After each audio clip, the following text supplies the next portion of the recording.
Bonsoir à toutes et à tous. Je suis le conteur.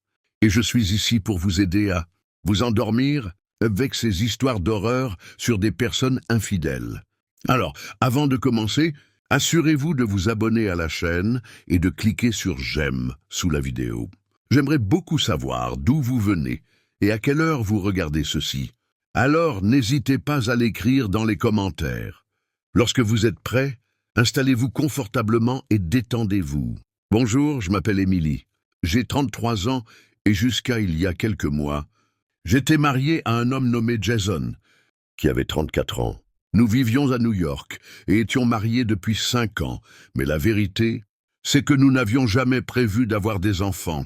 Je suis une femme accomplie, avec un emploi qui me paie bien et me permet de vivre confortablement. Et ces derniers temps, entre le travail et les obligations du quotidien, j'étais très occupé. Ce qui faisait que mon mari et moi passions peu de temps ensemble. Les choses s'étaient un peu refroidies. Il y a quelques mois, Jason a dû partir en voyage d'affaires en Californie pendant 5 jours. Je lui ai demandé s'il pouvait organiser son emploi du temps pour que nous puissions en profiter pour faire un petit voyage tous les deux, quelque chose de plus relaxant pour nous reconnecter. Je voulais que ce soit comme une escapade romantique, mais il semblait assez réticent. Au début, j'ai cru qu'il n'en avait simplement pas envie, ou que cela n'avait pas d'importance à ses yeux. Mais j'ai fini par le convaincre. Nous avons donc réservé une chambre dans un hôtel de luxe, juste à côté de la plage de Coronado, un de ces hôtels élégants avec vue sur la mer, parfait pour une lune de miel. La journée, il sortait pour ses réunions professionnelles. De mon côté, je travaillais depuis l'ordinateur portable ou passais des appels depuis la chambre. Et le soir, nous en profitions pour passer du temps ensemble, nous promener sur la plage ou dîner dans un restaurant des environs. Mais tout a commencé à devenir étrange dès la première nuit dans cet hôtel. Cette nuit-là, vers minuit, je me suis réveillé en sursaut à cause d'un bruit. C'était comme le bruit de l'eau qui coule dans les toilettes, mais ce n'était pas quelque chose de normal. J'ai pensé que le système d'eau de l'hôtel avait des défaillances. C'est ce que je me suis dit. Car le son s'est arrêté après quelques minutes. Épuisé, je me suis rendormi, bien que je n'arrivais pas à me débarrasser de cette sensation, étrange dans l'estomac. Mais la deuxième nuit a été encore pire. Je me suis réveillé en entendant de violents coups venant du placard. J'étais réveillé car je relisais quelques notes à envoyer à un partenaire, quand soudain j'ai entendu ces coups, suivis d'un rythme de 3 frappes rapides, les unes après les autres. À chaque bruit, mon cœur battait plus fort, comme si on allait m'arracher l'air des poumons. Je suis assez peureuse, et en réalité, je n'ai même pas osé jeter un coup d'œil à l'intérieur du placard. Tout ce que j'ai pu faire, c'est fermer les yeux très fort et essayer de réveiller Jason, mon mari. Mais Jason, à ma grande surprise, dort comme une pierre et, peu importe ce qui se passe, il ne se réveille pas. Les coups ont cessé au bout de quelques minutes, mais moi, j'étais toujours en état de choc, morte de peur. Alors j'ai sauté sur Jason pour le réveiller, mais même ainsi, je n'arrivais pas à lui faire ouvrir les yeux. Il dormait profondément, comme si rien ne pouvait l'atteindre. Je me suis alors blottie sous la couverture, tremblante, l'enlaçant fort, essayant de me calmer et de fermer les yeux, mais je n'y arrivais pas. C'était terrifiant de penser qu'une entité maléfique essayait de se manifester. Je crois en ce genre de choses. Alors j'étais vraiment effrayé. La 3e nuit a été encore pire. Je me suis réveillé en pleine obscurité, en me retournant dans le lit, mais j'ai aussitôt remarqué que Jason n'était pas à mes côtés. Je l'ai appelé plusieurs fois, mais il n'a pas répondu. J'ai vérifié la salle de bain, mais il n'y était pas non plus. La chambre semblait vide et plongée dans un silence absolu, ce qui m'a terrifié. J'ai décidé d'allumer toutes les lumières. Puis j'ai pris mon téléphone et j'ai essayé d'appeler Jason à plusieurs reprises pour savoir où il était, mais je n'arrivais pas à le joindre. L'écran indiquait qu'il était impossible de se connecter. « Ce n'est pas possible », me suis-je dit, sentant un nœud à l'estomac. J'ai regardé l'heure. Il était passé 2 heures du matin. Où diable Jason pouvait-il bien être à cette heure-là? Tout était très étrange. Un moment, j'ai repensé à un film dans lequel le mari fuyait en pleine nuit, emportant toutes ses affaires pour partir vivre dans un autre pays. Lassé de son mariage, Je savais que c'était idiot de penser à cela, mais à cette heure et dans cette situation, imaginez le niveau de mes nerfs. Je me suis retourné et j'ai regardé la chambre, et à mon soulagement, j'ai vu que le sac de Jason et ses chaussures étaient toujours là, à leur place, comme si de rien n'était. À ce moment-là, seul dans cette obscurité, la peur et la tension m'ont envahi. Je ne voulais pas rester seul dans cette chambre avec cette sensation étrange. N'ayant pas d'autre option, je suis sorti en courant vers le hall de l'hôtel pour m'y asseoir et essayer de rester calme, ou du moins tenter de dormir un peu, même si je n'y arrivais pas. Je suis resté là toute la nuit, le cœur battant à 1000, jusqu'à ce qu'enfin, à 7 heures du matin, je remonte dans la chambre. En entrant, j'ai failli hurler de peur. Jason était là, dormant paisiblement, comme si rien ne s'était passé. Je suis resté sous le choc quelques instants, puis je me suis approché. Je l'ai réveillé en le secouant, et je lui ai demandé ce qu'il avait fait la nuit précédente, et pourquoi il n'était pas resté dans la chambre. Lui, avec une mine confuse, m'a regardé et m'a répondu « Quoi ? J'ai passé toute la nuit ici. » « De quoi tu parles ?» Là, je n'en pouvais plus. Que diable se passait-il ? Était-ce possible qu'un esprit me harcèle vraiment ? Cette idée m'a glacé le sang et un frisson m'a parcouru tout le corps. À ce stade, j'étais complètement déconcerté. Je doutais même de ma propre santé mentale. J'ai donc décidé de prendre un jour de repos, car sincèrement, ma tête ne supportait plus autant de stress et de confusion.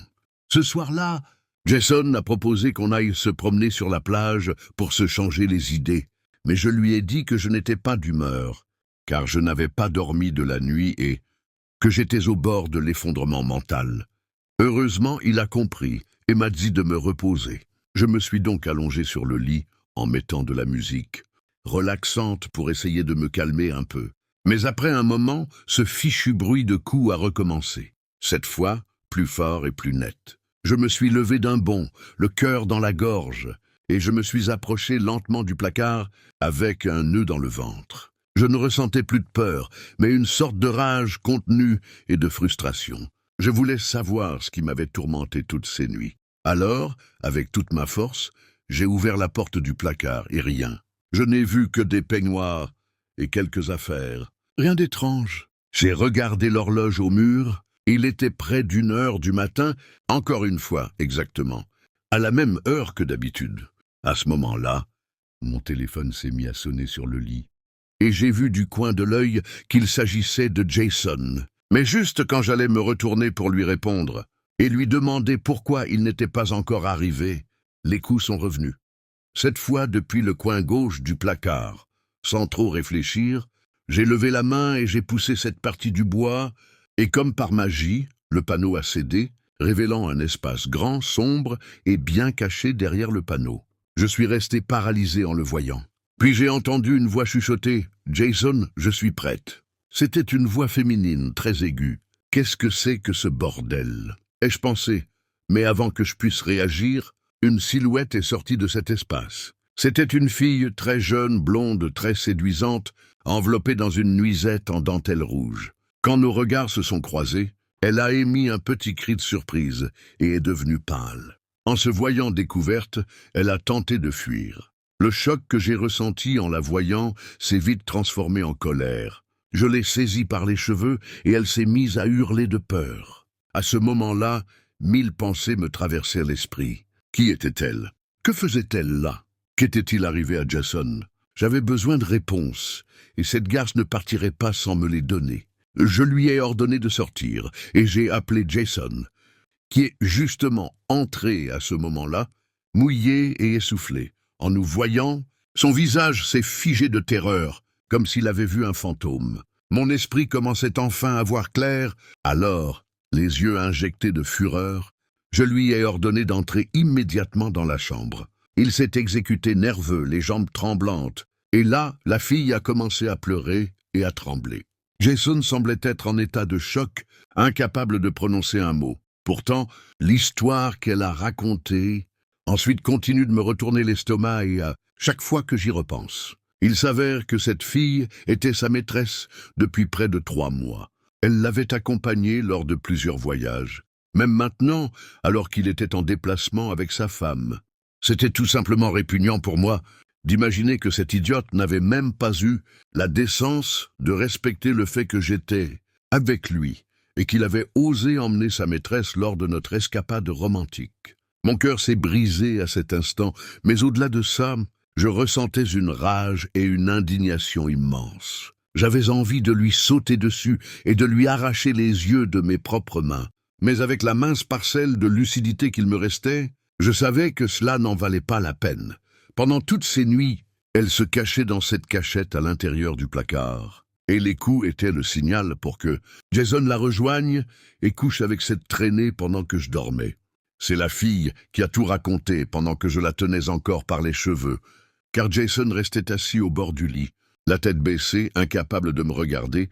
La nuit où il avait disparu, il s'était en réalité enfermé avec elle dans ce placard, et ils étaient restés là dans ce coin secret de l'hôtel. Voilà pourquoi il louait toujours la même suite quand il venait ici. C'était de la pure folie, mais je crois qu'à ce moment-là, quelque chose s'est brisé définitivement en moi.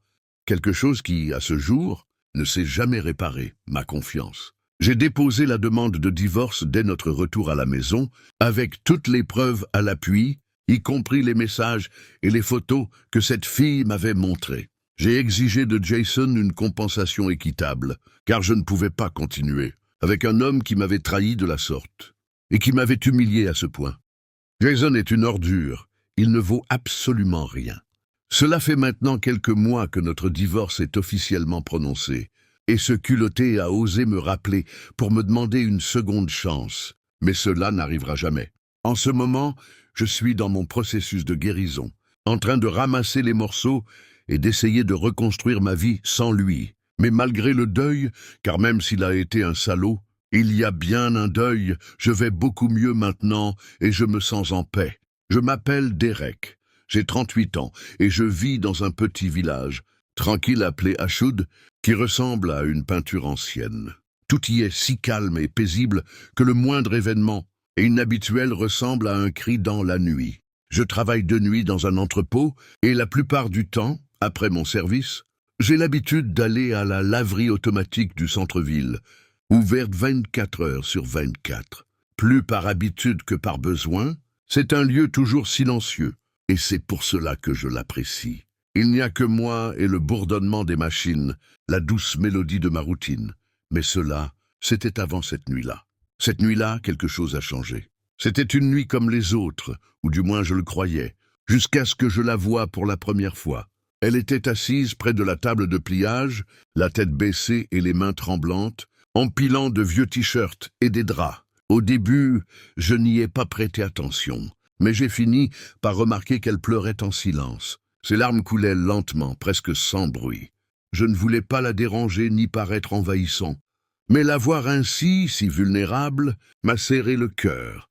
Je ne pouvais tout simplement pas faire comme si de rien n'était.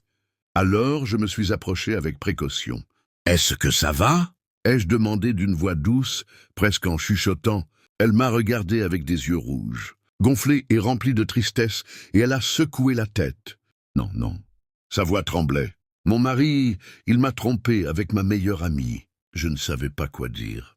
J'ai senti le poids de ces mots dans ma gorge, comme s'ils étaient trop lourds à porter. Je me suis assis sur la chaise en face d'elle sans rien dire, simplement à l'écouter, alors qu'elle libérait son histoire entre des soupirs courts et des mots qui semblaient morts sur ses lèvres. Elle s'appelait Leila, et elle m'a parlé de Rowan, son mari, qui depuis des mois était distant et éteint, comme si quelque chose était mort en lui. Au début, j'ai cru que c'était juste le stress ou le travail, mais ensuite j'ai commencé à me poser des questions, dit-elle visiblement bouleversée. La tristesse sur son visage était évidente, puis elle a continué, jusqu'à ce qu'un jour, par hasard, j'apprenne la vérité horrible presque sans le vouloir. « C'était mon amie, murmura-t-elle, ma meilleure amie. Et Rowan me trompait avec elle. Elle l'a su un soir où il était rentré tard, soi-disant d'une longue réunion au travail. Il était si épuisé qu'il s'était endormi avec ses vêtements de travail, cravate comprise. Alors elle s'était approchée pour les lui retirer, ainsi que ses chaussures. C'est à ce moment-là que son téléphone avait vibré avec un message d'elle, un message mielleux dans lequel elle le remerciait pour la soirée torride qu'ils avaient passée ensemble, et ajoutait qu'ils devraient recommencer bientôt. Je te jure, j'ai presque physiquement senti mon cœur se briser. La confusion et la rage m'ont envahi. Je ne savais même plus quoi ressentir. Après cette nuit, Leïla a commencé à venir plus souvent, cherchant dans la laverie un refuge. Un peu de paix au milieu de sa tempête, un peu comme moi. Et ainsi, sans le vouloir, je suis devenu un peu son confident.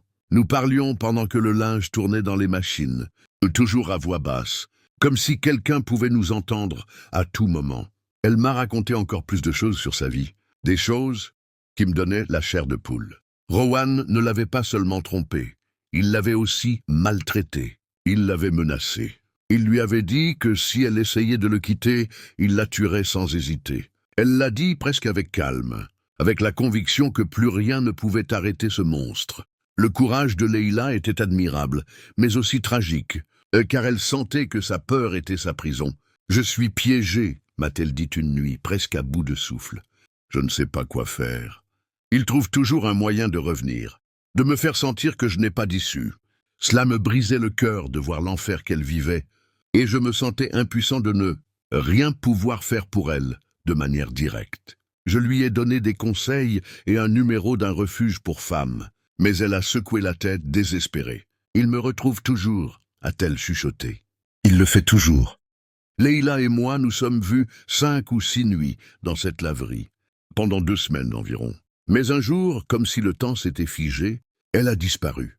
Je suis resté à l'attendre un mardi soir, le jour où elle venait toujours me voir avec l'excuse de faire une lessive. La dernière fois que je l'avais vue remontait à 2 nuits plus tôt, quand nous nous étions dit au revoir, comme d'habitude après avoir lavé le peu de vêtements que nous avions. Mais ce soir-là, alors que je m'apprêtais à rentrer chez moi, un peu triste de ne pas avoir vu Leïla, quelque chose a attiré mon attention dans un coin de la laverie. C'était une chemise ensanglantée, jetée au sol près d'une vieille machine presque invisible. Elle semblait être là depuis plusieurs jours. Je suis resté figé. Je ne l'ai pas touchée, mais cette image s'est gravée dans mon esprit. La sensation que c'était un signe que quelque chose de très grave s'était passé là, s'est ancré en moi de manière glaciale. J'ai pensé appeler la police, mais que pourrais-je dire? J'ai trouvé une chemise ensanglantée dans la laverie du village. Cela sonne absurde, ridicule même, mais à ce moment-là, je ne pouvais pas détacher mes yeux de cette tache comme si elle m'appelait. Les jours ont passé sans que Leïla ne revienne, et les doutes ont commencé à grandir dans ma tête. Je me suis mis à m'inquiéter, sérieusement, et à penser que cette chemise pouvait être liée à sa disparition. Rien que d'y penser me faisait un nœud à l'estomac, jusqu'à ce qu'un jour, dans les informations, j'apprenne enfin la vérité sur l'absence de Leïla. Ils avaient retrouvé le corps d'un homme, identifié comme Rowan Shilfield, abandonné au bord de la rivière, à la limite du village. La police a déclaré qu'il avait été battu à mort. La scène était brutale. Il portait des marques au visage, comme s'ils avaient utilisé une grosse pierre ou une sorte de batte. J'ai tout de suite pensé à Leïla. Était-ce elle? S'était-elle défendue? Le doute me rongeait. J'ai essayé de l'appeler encore, mais le numéro qu'elle m'avait donné était éteint, déconnecté. La panique est montée en moi, mais je ne pouvais pas faire grand-chose. La police a poursuivi l'enquête et retracé la scène du crime, jusqu'à la maison de Rowan. C'est là que les faits avaient eu lieu. Et ensuite, quelqu'un avait déplacé le corps pour l'abandonner dans la rivière. On ne savait rien du sort de Leïla, et son ami a déclaré ne rien avoir à voir avec l'affaire. Depuis ce jour, chaque nuit que je passe à la laverie, je ne peux m'empêcher de la scruter du regard. La chemise tachée de sang est toujours là, dans un coin, au fond de la salle, à côté de cette vieille machine hors service. Je n'ai jamais osé la ramasser, ni appeler la police. Je ressens simplement une peur viscérale. Que ce vêtement révèle ce que je soupçonne déjà. Je croyais que Leïla l'avait laissé là la dernière nuit où nous nous étions vus. Pour une raison que j'ignore, j'avais l'intuition que, au moment de notre dernier échange, le fait macabre avait déjà eu lieu. Mais j'avais peur d'y penser, car si tel était le cas, cela viendrait ébranler l'image de victime que j'avais d'elle. Il faudrait avoir le sang-froid absolu pour commettre un acte pareil, puis venir à la laverie comme si de rien n'était, et discuter pendant des heures, avec moi en toute tranquillité. Cependant, une autre hypothèse me venait à l'esprit. Peut-être que cet événement effroyable avait eu lieu le soir même, après notre rencontre, une fois rentré chez elle. J'imaginais qu'il avait peut-être essayé de l'agresser et qu'elle s'était enfin défendue, causant ainsi sa mort, et que cette chemise tachée de sang était une sorte de message à mon attention. Mais tout cela n'était que des suppositions, car en réalité, je n'ai plus jamais eu de nouvelles de Leïla. Au fond de moi, je priais pour qu'elle soit en sécurité et qu'elle ait réussi à fuir quelque part où elle pourrait reconstruire sa vie, loin de l'ombre de cet épisode sombre. Parfois, lorsque la nuit est plus silencieuse que d'habitude, j'ai la sensation qu'il y a quelqu'un d'autre dans la pièce. Une nuit en particulier, alors que je chargeais mon linge dans la machine, j'ai senti un courant d'air glacé dans mon dos. Comme si quelqu'un était là. Je me suis retourné, mais il n'y avait rien, juste une ombre projetée par la lampe de la laverie. Ondulant lentement avec le vent, l'enquête n'a jamais abouti. Et avec le temps, la police a cessé ses efforts. Mais je continue de croire qu'elle est encore quelque part. Peut-être prisonnière de ses peurs, peut-être fuyant tout ce qu'elle n'a pas pu contrôler. Je n'ai aucune preuve. Seulement l'instinct que quelque chose d'autre s'est produit, quelque chose de sombre et de sinistre que nous n'avons jamais vraiment compris. Désormais, chaque fois que je passe près de cette machine, je regarde toujours cette tache de sang. Et même si j'essaie de me convaincre qu'il ne s'agit que d'une vieille tache, peut-être du sang d'un animal, je sais au fond de moi que ce n'est pas vrai. Je sais que cette chemise est liée aux événements macabres de cette nuit, mais je sais aussi qu'il est possible que je n'obtienne jamais de réponse. Je me souviens de cette nuit comme si c'était hier. J'étais assis sur mon lit, en train de consulter mon téléphone, quand soudain, mon cœur a fait un tel bond que j'ai cru qu'il allait littéralement sortir de ma poitrine. J'ai fermé les yeux une seconde, et quand je les ai rouverts, tout dans la pièce tournait comme si j'étais dans un tourbillon. Ma vision se brouillait, et des larmes de rage, de tristesse et de trahison ont commencé à couler sur mes joues. Ce que j'avais lu s'était imprimé dans ma tête comme un mantra maudit. Je n'arrive pas à l'oublier. C'est la personne que j'ai le plus aimée. C'était une publication que je n'aurais jamais cru lire un jour. Une confession de mon compagnon. Un message révélant ses sentiments pour une autre femme. Une femme qui, en réalité, faisait partie de sa vie depuis bien plus longtemps que moi. À cet instant, tout ce que j'avais investi au cours des 3 dernières années s'est effondré. Il avait publié cela sur son compte Facebook seulement quelques jours plus tôt. Il ne m'avait jamais ajouté. Ce que je ne savais pas, c'est qu'il avait accepté une demande envoyée par moi-même depuis un autre compte il y a quelque temps. Nous étions ensemble depuis presque 4 ans, mais apparemment, les heures passaient, mon temps, même l'argent investi dans notre couple pour qu'il se sente bien avec moi, pour renforcer notre lien et construire une vie heureuse ensemble, tout cela n'avait servi à rien.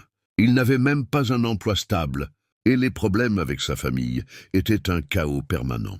Et même si mes parents avaient toujours essayé de nous soutenir, éclairant nos nuits sombres, cette aide semblait aujourd'hui bien dérisoire. La vérité, c'est que même si je voulais le nier, son cœur et son attention étaient ailleurs, avec quelqu'un d'autre. Je sentais la colère bouillir dans mes veines. Mais je savais que je ne devais pas la laisser me submerger complètement. Il fallait que je sois intelligente, que je garde la tête froide. Alors je lui ai dit, en essayant de paraître calme, bien que ma voix tremblait un peu, « Chérie, il était affalé sur le canapé, et juste au moment où je me suis approché, j'ai vu qu'il se tendait, qu'il ne voulait surtout pas que je touche à son téléphone.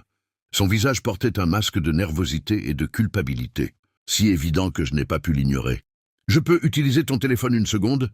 Le mien n'a plus de batterie et j'ai besoin de vérifier quelque chose. » Lui ai-je dit avec le plus faux des sourires, en espérant ne pas trahir ce que je ressentais vraiment. Il a hésité un instant. Et cette hésitation était une preuve claire à mes yeux. Je savais que quelque chose clochait. Il a alors attrapé son téléphone et s'est mis à faire défiler l'écran à toute vitesse, essayant de supprimer toutes les traces possibles. Moi, à ce moment-là, j'ai faim de vouloir seulement recharger le mien, mais en réalité, mon cœur battait à 1000 à l'heure. Je pensais à tout ce que je risquais de découvrir. Cette nuit-là, seule, je me suis mise à fouiller discrètement dans son téléphone. Il n'y avait pas grand-chose. Bien sûr. Une partie de l'historique des messages avait été effacée, mais il en restait assez pour confirmer que je n'étais pas folle. Il recevait une tonne de messages, plein d'émojis en forme de cœur, de confessions et de mots comme « Et tu me manques, c'est... » ou « Je ne peux pas arrêter de penser à toi ». La rage que j'ai ressentie était indescriptible, et elle s'est rapidement transformée en quelque chose de plus sombre, de plus profond. J'ai senti mon contrôle m'échapper et à ce moment-là, l'abîme de mes émotions m'a poussé à tout laisser exploser, à leur faire payer ce qu'ils m'avaient fait vivre. Le lendemain matin, nous prenions le petit déjeuner en silence. Mais tout à coup, j'ai décidé qu'il était temps de tout mettre sur la table. J'ai réfléchi, lui ai-je dit d'une voix calme qui ne me ressemblait pas. Je crois qu'on a besoin d'une pause, d'un voyage, juste nous deux, pour nous retrouver. Ses yeux se sont illuminés, comme si la chance lui avait enfin souri. « Oui, où veux-tu aller ? On pourrait aller dans un chalet en pleine forêt, juste pour s'éloigner un peu du monde. Sans distraction, ni regard curieux. » Ai-je proposé avec un sourire que je ne ressentais pas. Sans hésiter, il a accepté. Et en quelques jours, nous étions partis, loin, dans un endroit très isolé, un chalet que j'avais loué, au cœur d'une forêt perdue, où il n'y avait ni voisins, ni âmes qui vivent. L'idée, c'était que personne ne puisse nous interrompre, et surtout que j'ai l'occasion parfaite de faire ce que j'avais en tête. À notre arrivée, il avait l'air heureux, détendu, parlant, riant, sans aucune méfiance. Moi, je ne faisais que jouer la comédie. Je souriais. J'essayais de garder mon calme, tandis que le soleil se couchait lentement et que la nuit approchait. Mon cœur battait à tout rompre, mais pour la première fois, j'avais entre les mains une chance claire de connaître toute la vérité. Plus tard, quand l'obscurité était tombée et que la promenade dans les bois était devenue silencieuse, je lui ai proposé d'aller un peu plus loin. « Oh, c'est magnifique ici, profitons de l'air frais », lui ai-je dit, et il a accepté, sans se douter de rien. Nous nous sommes enfoncés dans la forêt, entourés par la lune qui projetait des ombres étranges, comme si elle bougeait toute seule. Cette nuit-là, dans cette forêt, c'était le décor parfait pour ce que j'avais prévu pour lui faire payer sa trahison. Je me suis arrêté au milieu du sentier, le cœur résonnant dans mes tempes. J'ai senti que le moment de vérité était arrivé et je me suis préparé à parler. « Il faut que je te dise quelque chose », ai-je avoué d'une voix tremblante, toute chargée de l'émotion que je retenais depuis des jours. Il s'est tourné vers moi, inquiet. « Qu'est-ce qu'il y a » a-t-il demandé. « Je sais ce qui se passe avec elle », lui ai-je dit. « Je sais que tu l'aimes encore et que vous êtes toujours en contact. » Ma voix s'est brisée en disant cela, et ce fut suffisant pour que son visage change complètement. « Ce n'est pas ce que tu crois », balbutia-t-il, tentant de nier, mais cela n'a fait qu'attiser ma fureur. « Ne me mens pas » d'ai-je hurlé, laissant éclater toute la rage que j'avais accumulée. « J'ai tout donné pour toi. J'ai parié sur toi alors que tout le monde te prenait pour un raté. J'ai essayé de te rendre heureux de toutes les manières possibles, et voilà. Comment tu me remercies ?» En aimant une autre. Des larmes ont commencé à couler sur son visage, alors qu'il me suppliait pardon d'une voix brisée. « Je ne voulais pas te blesser, je te jure », a-t-il murmuré. Mais à mes yeux, ces mots ne valaient rien. « Ce n'est pas suffisant », ai-je répondu glacé. « Tu sais ce que ça fait d'être trahi ? Parce que maintenant je le sais, et rien ne pourra effacer. Cette sensation que tout est terminé pour toujours. J'ai senti toute ma rage, ma douleur et ma déception se fondre en un seul flot immense que je ne pouvais plus contenir. Sans réfléchir, j'ai sorti le petit couteau que je gardais dans ma veste, et dans un élan incontrôlable, je l'ai levé. L'expression d'horreur sur son visage en voyant la lame brillante est quelque chose que je n'oublierai jamais. « Pour tout ce que tu m'as fait », ai-je murmuré entre mes dents, et avant qu'il ne puisse réagir, je l'ai frappé avec la lame. Il a reculé d'un pas, tenant sa blessure avec une main, le sang imbibant ses doigts. Puis je l'ai poignardé de nouveau, et il est tombé au sol en haletant, luttant pour respirer. Son visage était maintenant livide, et son regard rempli de terreur. « Je t'aimais », ce furent les derniers mots que j'ai réussi à prononcer. les larmes jaillissant de mes yeux alors que je le regardais perdre lentement la vie. Je ressentais quelque chose d'étrange, un mélange de rage et de satisfaction tordue que je ne pourrais expliquer. Ce que j'avais fait était terrible, mais dans mon esprit, c'était une forme de vengeance, un acte nécessaire pour mettre fin à toute cette douleur. Alors qu'il gisait là, au sol, la respiration de plus en plus faible, j'ai recouvert son corps de feuilles et de terre, improvisant une tombe. Je voulais qu'il ne reste aucune trace, aucune preuve qui puisse m'incriminer. Une fois de retour, j'ai signalé sa disparition. Je savais qu'aucune trace de moi ne menait à ce chalet, car j'avais tout fait pour que la réservation ne soit pas à mon nom. Cela m'avait coûté cher, mais cela en valait la peine. Personne ne pouvait nous relier à cet endroit. Les semaines ont passé, la police a commencé les recherches, mais moi je restais impassible, jouant le rôle de la petite amie brisée et inconsolable. Personne ne soupçonnait rien, tout semblait avoir été parfaitement orchestré. Jusqu'à cette nuit. Une nuit, seul chez moi, j'ai senti la culpabilité m'étrangler.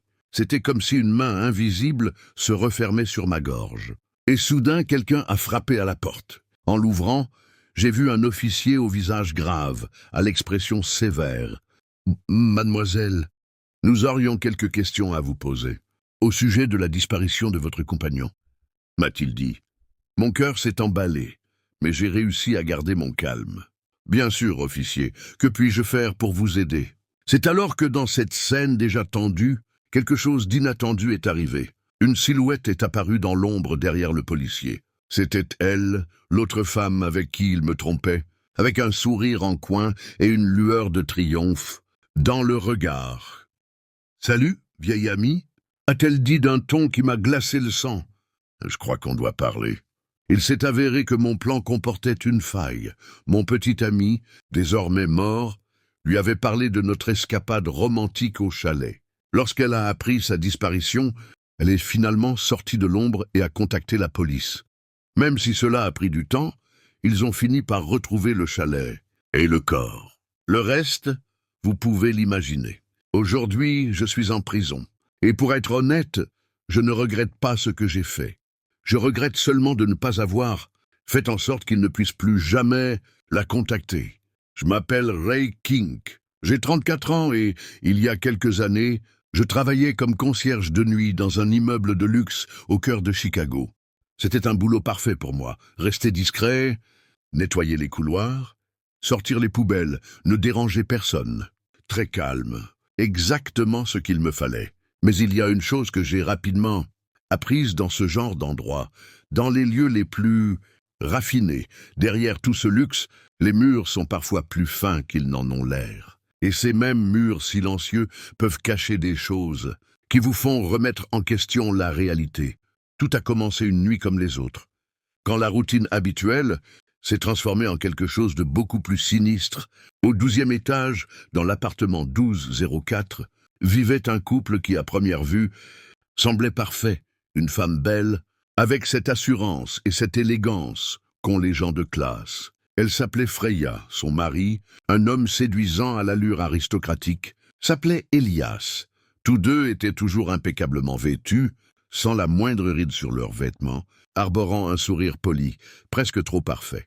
Mais parfois, les coutures se relâchaient, surtout quand ils pensaient que personne ne les regardait, comme dans l'ascenseur, où leur visage, surtout celui de Freya, devenait soudain très sérieux, comme s'ils pouvaient enfin déposer le masque de perfection qu'ils portaient en public. Leur gentillesse n'était qu'une façade. Je ne pensais pas beaucoup à eux. La plupart des nuits, je faisais ma ronde dans les couloirs, vérifiant que tout était en ordre, écoutant le silence, jusqu'à ce soir-là. Il y a quelques années, je suis tombé sur Freya dans la cage d'escalier de secours. Elle avait les larmes aux yeux, sur le point de s'effondrer.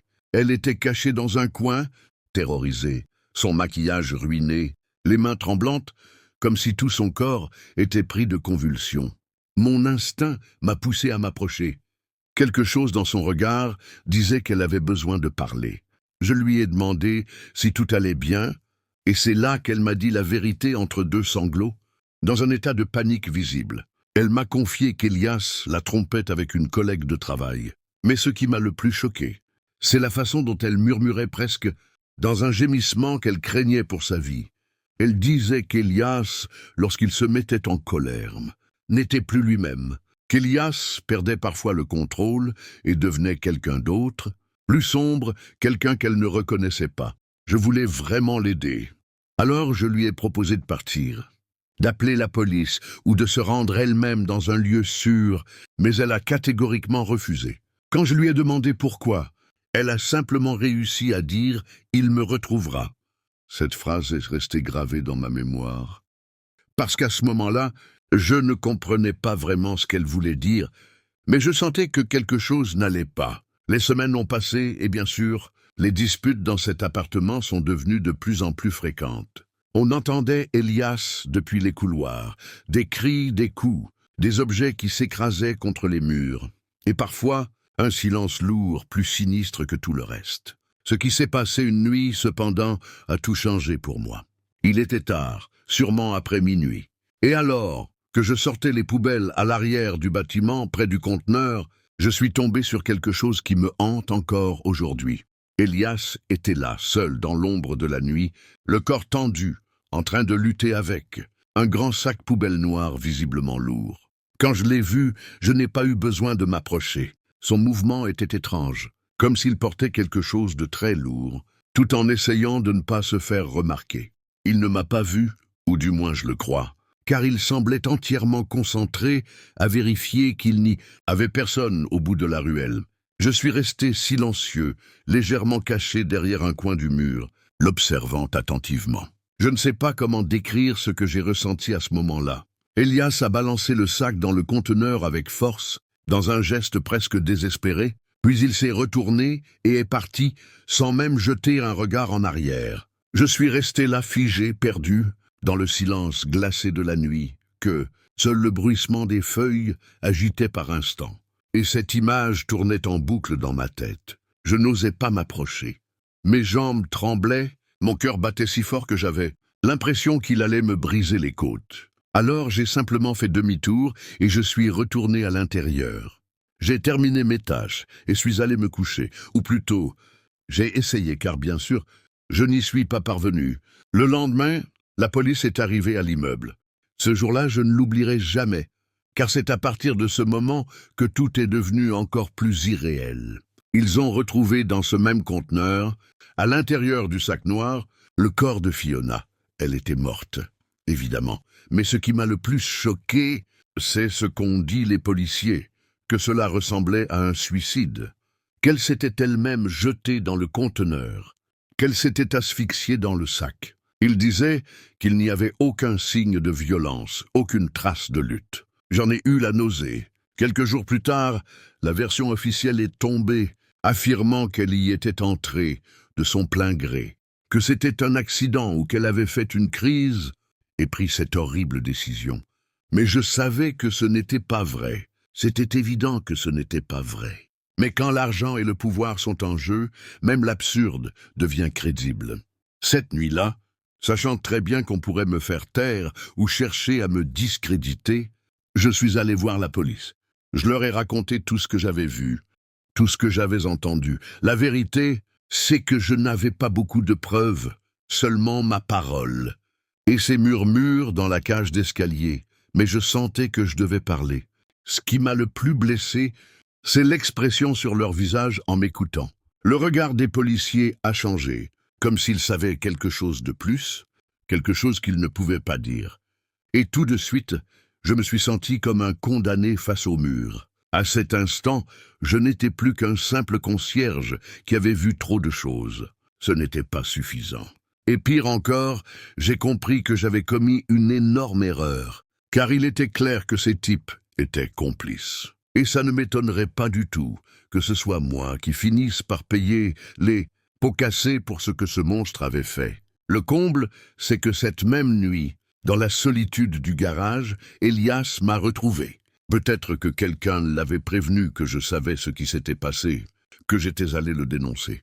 Ou peut-être que c'était juste son instinct de prédateur qui l'avait alerté. Quand il m'a vu, il s'est approché avec ce sourire figé, comme celui d'une poupée de cire, et m'a dit d'une voix glaciale « Personne ne te croira. Personne ne te prendra au sérieux. Reste à ta place, c'est mieux pour toi. » Ces mots m'ont glacé le sang. Je suis resté paralysé. Puis, avec un ton plus moqueur, il a ajouté « T'es rien, juste un concierge. » C'était une menace, bien sûr, mais aussi une déclaration de victoire, et il avait raison. Le lendemain, j'ai fait mes valises et j'ai quitté Chicago, laissant derrière moi cette ville, ses horreurs, et cette impression que quelque chose restait irrésolu. Des années plus tard, je fais encore des cauchemars. J'entends encore la voix de Freya dans mes rêves, perdue au milieu du silence de mon appartement. Parfois un murmure, parfois un cri. Je ne sais pas pourquoi, mais j'ai l'intime conviction que cette histoire ne connaîtra jamais de vraie fin. Et tu sais quoi? Parfois je pense qu'Elias me surveille encore, qu'il pourrait être n'importe où, et que cette histoire n'est pas terminée. C'est une sensation horrible, et peut-être que c'est pour ça que je raconte tout ça ici, sur Internet, pour qu'on se souvienne que parfois, dans le silence, au cœur des moments les plus paisibles, se cachent des choses que personne ne veut voir, que personne ne veut entendre. Parce que dans ces endroits tranquilles, ce qui est le plus sombre peut se trouver juste derrière le mur du voisin ou dans l'ombre de l'escalier. Et si un jour tu fais un travail de nuit comme le mien, et que tu entends quelque chose que tu ne devrais pas entendre, sois prudent. Parfois le silence n'est qu'un rideau, et ce qu'il dissimule peut être bien pire que ce que tu imagines. J'ai 32 ans, et cela fait presque 5 longues années que je suis agent de sécurité de nuit dans ce quartier résidentiel. Honnêtement, cet endroit est si calme qu'on dirait une carte postale. La tranquillité y est parfois oppressante, presque irréelle. Et c'est justement ce calme exagéré qui me pousse à remarquer des choses que d'autres ne verraient jamais. Des fissures, des détails, des ombres sur cette paix en apparence parfaite. Un soir, en marchant dans la rue principale, j'ai croisé Sally. Je ne la connaissais pas très bien, juste assez pour lui adresser un salut poli de temps en temps. Je l'avais toujours perçue comme une femme simple et correcte. Mais cette nuit-là, son attitude avait changé. Je l'ai vue sortir de chez elle avec un air nerveux, comme si elle avait peur d'être vue. Elle regardait autour d'elle avec méfiance, scrutant la rue vide. Puis, soudain, elle a couru vers la porte arrière de sa maison, presque comme si quelqu'un la poursuivait. Au début, je n'y ai pas prêté beaucoup d'attention. Après tout, chacun a ses affaires, sa vie privée. Mais quelque chose m'a fait tiquer. Dans la voiture garée au coin, juste en face de la maison de Sally, il y avait un homme qui attendait. Et ce n'était pas un inconnu. Il avait l'air familier. C'était Jeff, le meilleur ami de Dorian. Son mari, grand, toujours habillé avec des vêtements élégants, des trucs chers, comme sortis d'un magazine de mode. Mais il y avait toujours eu quelque chose chez lui qui ne m'inspirait pas confiance. Peut-être son arrogance, ou la façon dont les gens semblaient lui obéir sans raison. Ce soir-là, je l'ai observé alors qu'il regardait la maison, puis Sally. Elle avait l'air nerveuse, presque apeurée. Ils ont parlé longtemps, à voix basse, comme s'ils conspiraient. Puis elle est montée dans sa voiture, et dans cette rue déserte, ils sont partis chacun de leur côté. Quelque chose dans mon instinct me disait que ce n'était pas normal. Je ne savais pas si j'étais paranoïaque, si ce n'était qu'un rendez-vous innocent, ou s'il se passait quelque chose de plus grave. Mais cette sensation qu'un secret planait m'oppressait la poitrine. 2 jours ont passé. Je ne pouvais pas me sortir cette image de la tête, Sally et Jeff seuls dans la nuit. Et puis, sans prévenir, un matin, j'ai entendu la nouvelle. Dorian, son mari, s'était suicidé. On l'avait retrouvé pendu dans le sous-sol de sa maison. La scène est restée gravée dans mon esprit. Ce silence glacial, ce corps suspendu, et l'expression figée sur le visage de Sally quand on a découvert le cadavre. Mais quelque chose ne collait pas. Tout était trop propre, trop ordonné, comme si quelqu'un avait tout préparé pour que ça ressemble à un suicide. Depuis ce moment, j'ai regardé Sally différemment. La semaine suivante, je l'ai croisée dans la rue et je n'arrivais pas à me défaire de l'impression qu'elle n'allait pas bien elle non plus. Je l'observais attentivement, à la recherche d'un signe, d'un indice révélant ce qui se passait réellement. Et alors, comme si l'univers voulait m'infliger une gifle encore plus violente, j'ai découvert que Jeff la faisait chanter. Ce n'était pas difficile à apprendre. Un jour, quelques semaines plus tard, je l'ai surprise en sortant de chez elle, et je n'ai pas pu rester immobile. Je l'ai interpellée et l'ai confrontée. Bien qu'elle ait d'abord tenté de se dérober, je lui ai dit que je l'avais vue avec Jeff. Et elle n'a eu d'autre choix que de tout lâcher. Elle s'est effondrée en larmes, avouant que Jeff l'avait prise au piège. Il la menaçait, disait que si elle ne faisait pas ce qu'il voulait, il raconterait à Dorian l'aventure clandestine qu'ils avaient eue. Et là, j'ai compris que toute cette quiétude apparente du quartier n'était qu'un vernis. En réalité, cette histoire sentait le pourri. Il s'est avéré que Sally et Dorian avaient un accord prénuptial stipulant qu'aucun des deux ne toucherait un centime en cas de divorce pour infidélité, et ils étaient plutôt aisés. Il y avait donc beaucoup d'argent en jeu. Le plus effrayant a été d'entendre Sally confesser que Jeff n'était pas seulement un maître chanteur, mais avait aussi un passé criminel. Ses menaces allaient bien au-delà de simples pressions émotionnelles. Il détenait des secrets capables de ruiner n'importe quelle vie. Et cette nuit-là, dans l'ombre, il l'avait acculée à un point tel qu'elle ne savait plus quoi faire. Tout ce qu'elle voulait, c'était que cet enfer cesse. Et effectivement, la nuit suivante, tout a changé une nouvelle fois. Je l'ai retrouvée dans la rue, le visage terrorisé, m'annonçant que Jeff était mort. La nouvelle s'est répandue vite. Jeff avait été retrouvé dans sa voiture, mort d'une overdose. Un suicide que beaucoup jugeaient trop parfait. Quelle coïncidence, n'est-ce pas? Bien sûr, je n'y ai pas cru. Impossible pour moi de ne pas songer que cet apparent suicide avait des allures de mise en scène. Trop opportun. Cela m'a fait prendre conscience de ma propre vulnérabilité. Si cette femme était capable de commettre un crime parfait contre son mari et son amant, imaginez ce qu'elle pourrait faire à un simple agent de sécurité dont personne ne se soucie. Brusquement, je me suis senti démuni. Heureusement, quelques jours plus tard, elle a disparu sans laisser d'adresse. Elle n'a laissé qu'un mot, une simple note d'adieu qui me glace encore le sang. Certains secrets sont faits pour rester enterrés. Ces mots, griffonnés sur un papier froissé, semblaient écrits par la peur elle-même. Depuis, je patrouille chaque nuit comme toujours. Parfois, je passe devant sa maison, qui semble désormais plus sombre et abandonnée. Je me demande si elle s'y cache encore, tentant d'oublier tout ça, ou si elle est partie pour ne jamais revenir. Mais au fond, je sais que je ne pourrai jamais laisser tomber cette histoire. Il restera toujours quelque chose d'inachevé pour moi, le poids de savoir des choses que je n'aurais jamais dû connaître. Un mystère enfoui dans l'obscurité de ces nuits silencieuses.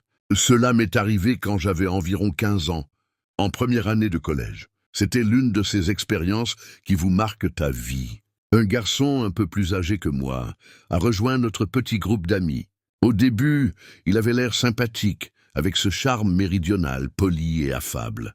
Ses parents étaient aussi des gens charmants, devenus amis avec ma mère. Tout semblait normal, jusqu'à ce que ça ne le soit plus. Ce garçon, qui s'appelait Henri, a commencé à manifester pour moi un intérêt étrange. D'abord courtois, il est devenu de plus en plus envahissant. Il me suivait partout, suspendu à mes lèvres à chaque instant. Comme il faisait partie du groupe, je ne pouvais pas l'éviter. Il se collait à moi à chaque coin de rue, que je sois avec mes amis ou seul. Il me répétait sans cesse qu'il m'aimait, que nous étions faits l'un pour l'autre. Personne ne comprenait ce qui se passait, car je ne ressentais rien pour lui. J'étais déjà en couple, même si ce n'était pas sérieux. Mon petit ami Liam ne prenait pas au sérieux mes inquiétudes concernant le harcèlement d'Henry et refusait de défendre ma cause. Henry, lui, s'en fichait que j'aie un compagnon. Il insistait, m'assurant qu'il valait 100 fois mieux que Liam, qu'il fallait que je lui donne une chance et que je laisse Liam derrière moi. C'était harassant, et bien qu'il n'ait pas totalement tort, ce n'était rien comparé à ce qui allait suivre. Un jour, il a réussi à me convaincre de sortir avec lui, juste pour le calmer. Je ne savais pas encore que ce rendez-vous n'était qu'un prélude à quelque chose de bien pire. Ce que je ne comprenais pas alors, c'est que les adultes de mon entourage, ma mère et son conjoint, lui faisaient entièrement confiance. Ils ne voyaient pas ce côté inquiétant, cet acharnement possessif. Ils ne réalisaient pas qu'il était empoisonné dans son comportement. Ils pensaient simplement que j'exagérais, comme le font souvent les adolescentes, et personne n'a voulu soupçonner quoi que ce soit. Ne me demande pas pourquoi, mais j'ai fini par tomber dans son jeu d'une façon que je ne peux toujours pas m'expliquer. Je ne l'aimais pas, et il ne me plaisait pas particulièrement. Mais j'ai commencé à céder à ses demandes. Et sans m'en rendre compte, je me suis retrouvé dans une relation que je ne voulais même pas. C'est fou et confus, mais c'est ce qui s'est passé. À partir de ce jour, Henri était partout. Il allait où j'allais. Et si je voulais parler au téléphone avec ma meilleure amie, il devait écouter. Il contrôlait tout. J'avais l'impression de ne plus pouvoir respirer. Certains amis ont commencé à remarquer qu'il se passait quelque chose d'étrange, et qu'Henri devenait trop possessif. Et c'est là qu'il a commencé à mentir, à leur dire que je disais du mal d'eux, que je les évitais délibérément. Peu à peu, un mur s'est dressé entre moi et les autres. Tout le monde s'est éloigné. Je ne comprenais pas pourquoi, car pour moi, ce n'était qu'une situation inconfortable qui me frustrait. Mais en réalité, Henri manipulait l'histoire, faisait croire le pire de moi, pour que les autres s'éloignent et me laissent seul, sous son contrôle. Le plus difficile, c'est qu'à un moment donné, il a commencé à décider pour moi. Il planifiait ma vie avec lui, m'obligeait à m'habiller d'une certaine façon, à dire que nous allions faire des choses que je ne voulais même pas faire. Et dans tout ce processus, il me faisait croire que c'était pour le couple, que nous étions une équipe. Je me sentais piégé, incapable de m'échapper. Pendant ce temps, lui avait fini le lycée et s'était engagé dans la marine. Et moi, je n'étais encore qu'une gamine, sans échappatoire. Pourquoi voulait-il planifier un avenir avec moi alors qu'il ne supportait même pas que je sois avec quelqu'un d'autre? Pire encore, il ne voulait même pas avoir de relations sexuelles avec moi, comme si j'étais une sorte de punition, ou un objet qu'il possédait. J'étais confuse en permanence. Aujourd'hui encore, je ne suis pas capable d'expliquer ce qui se passait dans ma tête, mais c'était une confusion totale. Sommes-nous vraiment en couple? Pourquoi est-ce que j'agis comme sa petite amie si je ne le suis pas? À quel moment cela a-t-il commencé? C'était de la folie. Je me sentais totalement perdue et impuissante, comme si cette personne s'était emparée de ma vie et de ma volonté. Henri a commencé à franchir les limites sans que je m'en rende compte. Un soir, il est venu dormir chez moi avec ma meilleure amie. Parce que ma mère ne voulait pas que je reste seule, elle travaillait tard. Je me suis dit, bon, au moins, il ne va pas m'embêter. Mais étrangement, le lendemain, il a commencé à dire à tout le monde à quel point j'étais nul au lit. Pourtant, il ne s'était rien passé. Je l'avais simplement repoussé. Ma meilleure amie, qui dormait dans l'autre pièce, a cru qu'il s'était passé quelque chose entre nous. En réalité, je n'avais embrassé ce garçon que 2 ou 3 fois.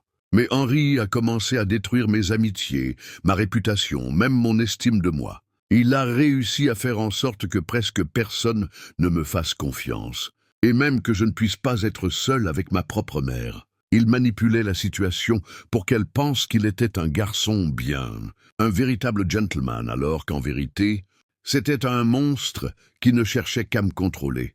Puis est arrivé son bal de fin d'année.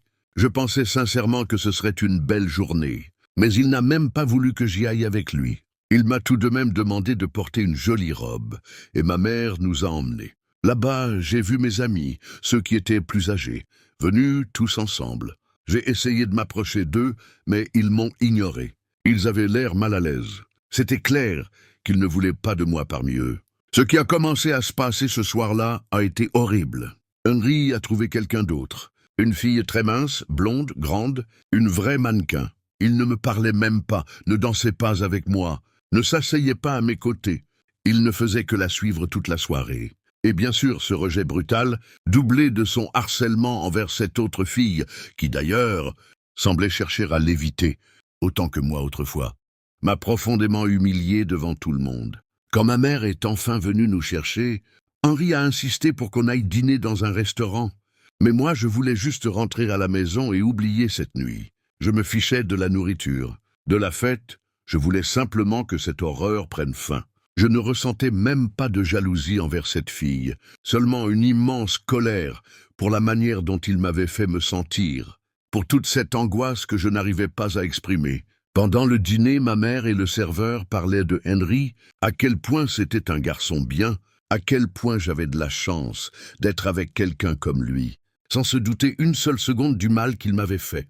Lui, avec son sourire parfait, jouait son rôle à merveille, Toujours courtois, charmant, poli.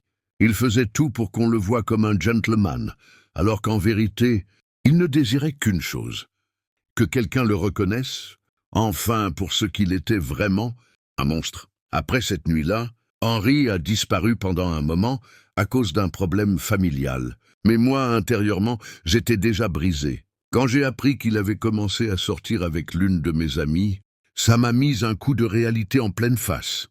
Il lui a fait exactement la même chose qu'à moi, et en plus, il se vantait auprès d'elle de tout ce qu'il m'avait fait subir. Elle n'est pas partie tout de suite. Elle n'a pas vu les signes. Mais quand elle a découvert qu'il l'avait trompée, là, ce fut la fin. Ce garçon ne respectait rien, ni personne. À ce moment-là, j'étais déjà profondément changé, émotionnellement transformé. Et aujourd'hui, avec du recul, tout ce que je peux ressentir, c'est de la gratitude d'avoir survécu à tout ça, d'avoir réussi à sortir de cette relation. C'était un enfer, un chapitre très sombre de ma vie. Mais heureusement, un chapitre que j'ai fini par refermer